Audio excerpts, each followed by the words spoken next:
Guys. Maghapon ng ulan, walang maisip na ulam, kundi ito. Panang manok, adobo sa gata na lang guys.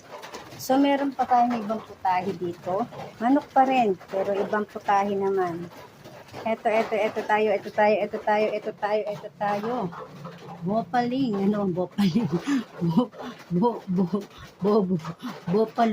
Bopalu wings and neck.